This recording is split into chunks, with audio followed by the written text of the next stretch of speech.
Mga kapatid, basahin natin ang paksa ng leksyong pag-aaralan natin. Ang balak ng mga pangulong saserdote at mga Fariseo na pagpatay kay Jesus. Tandaan natin yung mga pangulong saserdote at mga Fariseo ang mga nangunguna noon sa relihiyon ng mga Hudyo na iba sa pananampalatayang Kristiyano na itinuro ng Panginoong Kristo at ng mga apostol. Bago tayo pumunta sa tanong at sagot na bahagi ng ating leksyon, nang buhaying mag-uli ng Panginoong Hesukristo si Lazaro, marami sa mga Hudyong nagsiparoon kay Maria at nangakakita ng himalang ginawa niya ay nagsisampalataya sa kanya. Datapwat, ang ilan sa kanila ay nagsiparoon sa mga pangulong saserdote at mga Fariseo at sinaysay sa kanila ang mga bagay na ginawa ng Panginoong Hesukristo. Yan tayo sa unang bilang. Anong ginawa ng mga pangulong saserdote at ng mga Fariseo nang isaysay sa kanila ang mga bagay na ginawa ni Jesus? Ito sagot. Sila ay nangagpulong at nagsipagsabi, ano ang ginagawa natin? Sapagkat ang taong ito'y gumagawa ng maraming tanda. Kung siya'y ating pababayaan gayon, ang lahat ng mga tao ay magsisisampalataya sa kanya. At magsisiparito ang mga Romano at pagkukunin ang ating kinaroroonan at gayon din naman ang ating bansa. Marami na kasing mga himala na ginawa ang ating Panginoong Kristo, mga tanda, mga kababalaghan. Itong pagkabuhay na mag-uli ni Lazaro, ito ang isang malaking pangyayari na lalong tumawag ng pansin sa mga nangunguna sa relihiyon ng mga Hudyo noon, kaya nagbalak sila ng masama sa ating Panginoong Hesukristo. Nung mabalitaan nila na binuhay ng Panginoong Hesukristo si Lazaro, nagpulong sila at nagsipagsabi, anong gagawin natin? Sapagkat ang taong ito'y gumagawa ng maraming tanda. Kung pababayaan natin siyang gayon, lahat ng mga tao magsisisampalataya sa kanya. Ano raw mangyayari? Magsisiparito ang mga Romano at pagkukunin ang kinaroroonan nila, gayon din ang kanilang bansa. Yan tayo sa kasunod na bilang. Anong sinabi sa kanila ni Caiphas na siyang dakilang saserdote sa taong yun? Ito sagot, wala kayong alam. Hindi ba ninyo naiisip na mas mabuti sa inyo na isang tao lamang ang mamatay alang-alang sa bayan kaysa mapahamak ang buong bansa? Sa makatwid, inisip nitong si Caiphas na ang Panginoong Hesukristo ay mamatay alang-alang sa bayan kaysa mapahamak ang buong bansa. Ang sinabing ito ni Caiphas ay hindi sa kanyang sarili, kundi palibhas ay siya ang dakilang saserdote ng taong yaon, ay hinulaan niya o ipinagpaonan niya na si Jesus ay dapat mamatay dahil sa bansa. At hindi dahil sa bansa lamang, kundi upang matipon din naman niya sa isa ang mga anak ng Diyos na nagsisipangalat. Kaya't mula ng araw na yaon ay pinagsanggunian nilang ipapatay ang Panginoong Kristo. Kaya nang ginawa ng Panginoong Kristo, hindi na siya naglalakad ng hayag sa gitna ng mga Hudyo, kundi naparoon sa lupaing malapit sa ilang, sa isang bayan na tinatawag na Ephraim, at siya ay nananahan doong kasama ng mga alagad. Yan tayo sa kasunod na bilang. Anong ginawa ng mga taong nagsiahon sa Jerusalem upang magsipaglinis ng malapit ng araw ng Paskwa? Ito sagot. Pinaghahanap nga nila si Jesus at pinag-uusapan ng isa't isa samantalang nangakatayo sila sa templo. Anong akala ninyo? Na hindi na kaya siya paririto sa pista? Yan tayo sa kasunod. Bakit pinaghahanap ng mga tao at itinatanong nila sa isa't isa kung hindi na kaya paroroon si Jesus sa pista ng Paskwa? Ito sagot. Sapagkat ang mga pangulong saserdote at ang mga Fariseo ay nangag-utos na kung ang sino mang tao ay nakakaalam ng kung saan siya naroroon ay dapat niyang ihayag upang kanilang madakip siya. Palibhasa nga ay meron ng banta ng pagpatay ang mga pangulong saserdote at mga pariseo sa Panginoong Kristo, nag-utos siya sa mga tao. Sino mang nakakaalam kung saan naroon si Jesus o ang Panginoong Kristo ay dapat ihayag o isumbong sa kanila upang kanilang madakip. 6 na araw bago magpaskwa ay naparoon ang Panginoong Kristo sa Betanya na kinaroroonan ni Lazaro, na ibinangon niya mula sa mga patay. Kaya't iginawa siya doon ng isang hapunan. At si Marta ay naglilingkod at tapos si Lazaro ay isa sa nangakaupo sa pagkain na kasalo niya. Yan tayo sa kasunod na bilang. Anong ginawa ni Maria? Samantalang si Jesus ay nasa isang hapunan na inihanda para sa kanya. Ito sagot. Si Maria nga'y kumuha ng isang librang ungwento o pabango na taganas o puro na nardo na totoong mahalaga, at pinahiran ang mga paa ni Jesus at kinuskos ang kanyang mga paa ng kanyang mga buhok, at ang bahay ay napuno ng amoy ng ungwento. Natatandaan ninyo na si Maria ay kapatid ni Marta, na kapatid din ni Lazaro. So, dumating yung pagkakataon na dumalaw uli ang Panginoong Kristo roon, naghanda ng hapunan. Si Maria ang naglilingkod, si Lazaro kasamang nakaupo, si Maria naman ang ginawa, kumuha ng pabango at ipinahid sa paa ng Panginoong Kristo, at pagkatapos ipahid, kinuskos ng kanyang buhok ang mga paa ng Panginoong Kristo. Kaya napuno ng amoy ng pabango ang bahay. Yan tayo sa kasunod na bilang. Anong ginawa at sinabi ni Judas Iscariote nang makita niyang pinapahira ni Maria ang mga paa ni Jesus ng mamahaling pabango?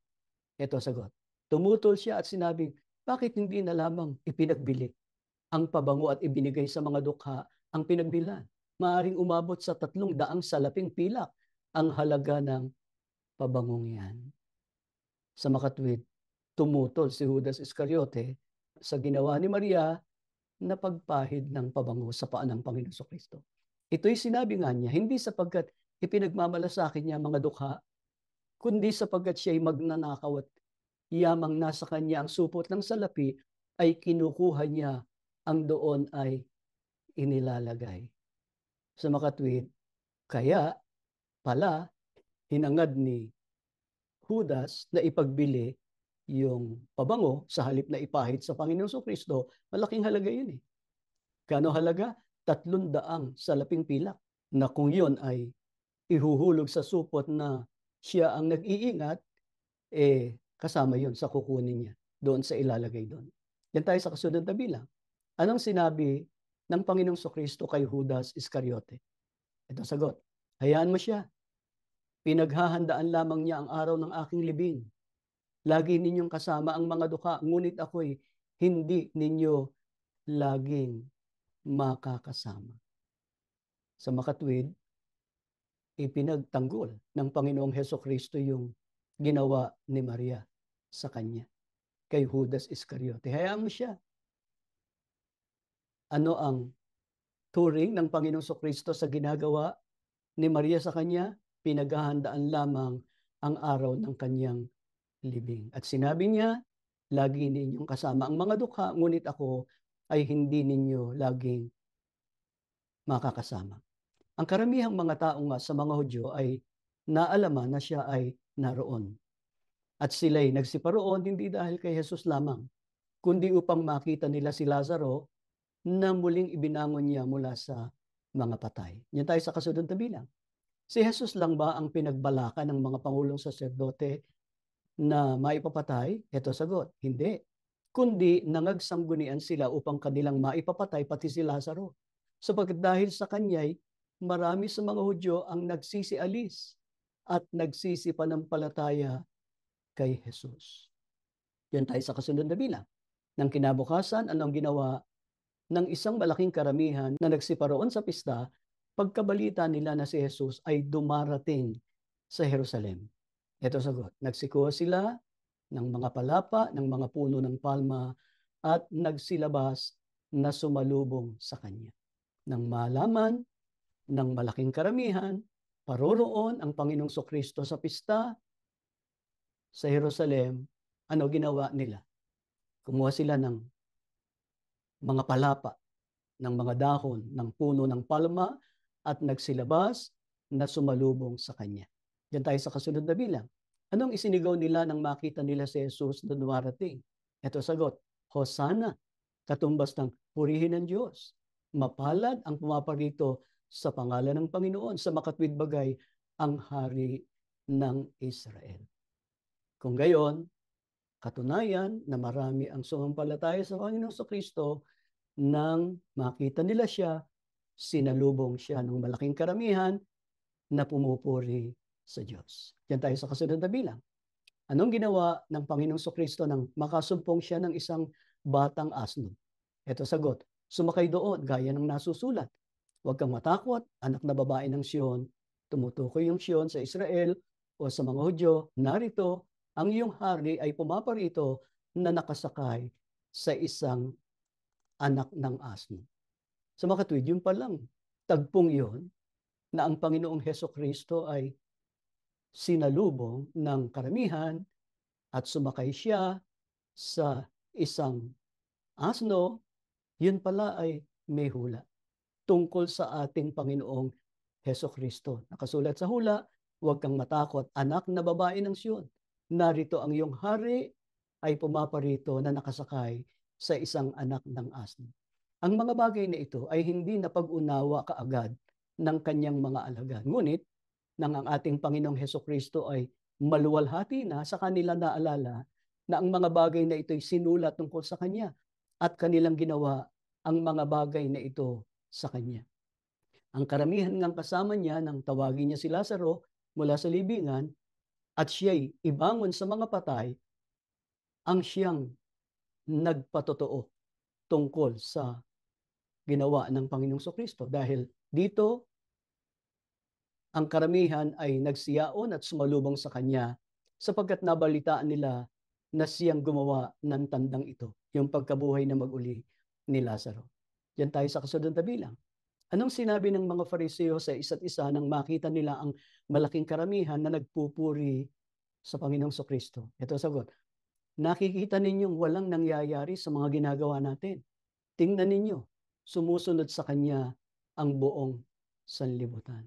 Lalong natawagan ng pansin, lalong naggalit ang mga pangulong saserdote, mga Fariseo sa nasaksihan nila na pagsalubong ng karamihan sa Panginoong Kristo na nagpupuri.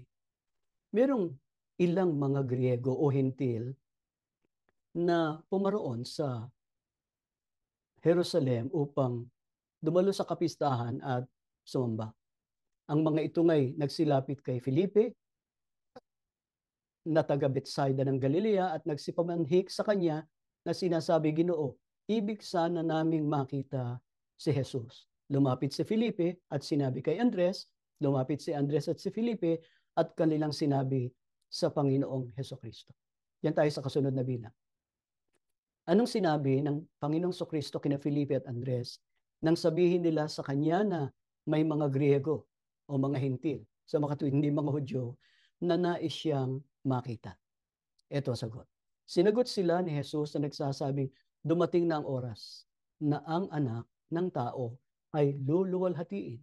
Katotohanan sinasabi ko sa inyo, malibang ang butil ng trigo ay mahulog sa lupa at mamatay, ay natitira siyang mag-isa. Ngunit kung mamatay, ay nagbubunga ng marami. Ang umiibig sa kanyang buhay ay mawawala nito, at ang napopoot sa kanyang buhay sa sanlibutan ito ay maiingatan yaon sa buhay na walang hanggan. Kung ang sino mang tao ay naglilingkod sa akin, ay sumusunod sa akin. At kung saan ako naroon, ay doon naman doroon ang lingkod ko. Kung ang sino mang tao ay maglingkod sa akin, ay siya'y pararangalan ng Ama. Napansin ninyo, hindi nagbigay ng tuwirang sagot ang Panginoong Kristo sa mga Grego o sa mga Hintil na nais siyang makita sa pista ng Paskwa. Subalit, ang ipinahayag niya ay nagpapatotoo na pinahalagahan niya at ikinalugod niya yung paghahanap sa kanya ng mga Griego. Ipinahiwatig ng Panginoong Kristo sa pamamagitan ng kanyang mga alagad na dumating ng oras na ang anak ng tao ay luluwalhatiin. Subalit kailangan muna siyang mamatay. Ang anak ng tao ay luluwalhati sa ganitong kaparaanan. Mabubuhay siyang mag-uli, aakyat sa langit, uupo sa kanan ng Diyos, at mula roon ay isusugo ang kanyang espiritu o ang Espiritu Santo sa kanyang mga alagad upang pumatnubay sa kanila sa pangangaral ng Ebanghelyo, hindi lamang sa mga Hudyo, kundi naman maging sa mga Hentil. Ang kamatayan ng Panginoong Kristo ang nagbigay sa mga tao ng pagkakataon upang maligtas sa araw ng paghuhukom at magtamo ng buhay na walang hanggan. Subalit, ang nakinabang sa kanyang kamatayan, ang mga tinawag niya sa iglesia na tinubos niya sa pamamagitan ng kanyang mahalagang dugo, ay nangangailangan ding magtiis at magtanggi ng sarili at sumunod sa kanya, sa gayon ay pararangalan sila ng Ama. Itong pinag-aralan natin ay paghahanda na ito doon sa ang ating Panginoong Hesukristo ay dadakpin, siya ay lilitisin, hanggang sa siya ay pakuan sa krus, hanggang sa siya ay mamatay. Kaya napakahalaga na subaybayan ninyo itong leksyong ating pinag-aaralan sapagkat tayo nakinabang doon sa pagsusugo ng Diyos sa Panginoong Kristo. Tayo ang nakinabang sa ginawa niyang pagtubo sa mga kasalanan ng mga tao at tayo ang kabilang sa mga maliligtas at magtatamo ng walang hanggang buhay sa pagbabalik ng Panginoong Hesukristo. Bago tayo manalangin, basahin natin muli ang paksa ng ating leksyon. Ang balak ng mga pangulong saserdote at mga pariseyo na pagpatay kay Jesus. Tumayo kayo mga kapatid, mananalangin tayo. Manaming Diyos, maraming salamat po. Ginagamit mong kasangkapan ang aming mga pagsamba para lalo pang lumawak ang kaalaman namin sa kasaysayan ng buhay at ministeryo ng Panginoong Hesukristo.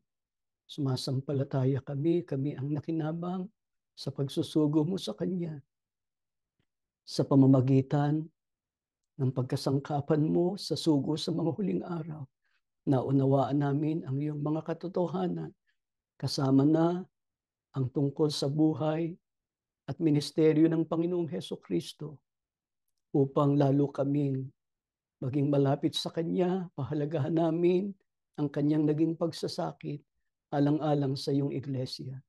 Panginoong Hesukristo, maraming salamat sa iyo dahil sa iyong pagmamahal at pag-ibig sa amin. Inihandog mo ang iyong mahalagang buhay para kami mapatawad sa aming mga kasalanan at mailapit kami sa Ama. Panginoon, pangako namin sa iyo, hindi namin lilimutin ang mga pagsasakit mo para sa amin. Pakamamahalin ka namin, mamahalin namin ang iglesia na pinaghandugan mo ng buhay. Hindi namin tatalikdan ang tawag na itinawag niya sa amin ng Ama. Ama, sumasampalataya kami. Patuloy mo kaming gagabayan sa pang-araw-araw na buhay namin at sa pagtataguyod ng aming tunay na pananampalataya.